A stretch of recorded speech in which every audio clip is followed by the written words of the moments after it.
I think every nurse remembers their first experience of end of life, and mine was when I was about 20. I was in my first year of nursing, and I remember it distinctly, Ward 8 at Gloucester Royal Hospital. And it was a gentleman who was in his mid-50s, and he had pancreatic cancer. And I remember him in many ways because of him and his wife, who visited regularly. And what struck me with that gentleman was that he deteriorated very, very quickly, and he became very unwell, almost became very lifeless before he died. But what struck me very vividly was his body image changed.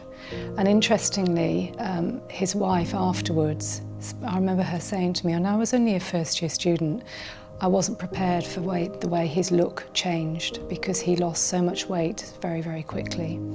And that made me think about how do you inform families and work with families and communicate with families about those significant changes so that they feel more prepared. And it was heart-wrenching. It was a very, very sad death because he was so very poorly in a very short space of time. It is a taboo subject, but we're all very geared up to planning these days, and I think there is something about the how do you plan for your death, but how do you plan for a good death? And how do you support your families in that planning so that they feel prepared? There's also something about really using it as an opportunity to think about what I want to do rather than what I'm told to do. So I think that planning is important. And I think one of the things that I would say is if you've got that planning right, your family will feel supported, or your friends and family will be supported. But there's also something for me about planning for loneliness. You don't want your death, I wouldn't want my death to be a lonely experience for me or my family. And I think there's something about how you celebrate the death afterwards. And I know celebrate sounds a bit of an odd word, but it is an important word.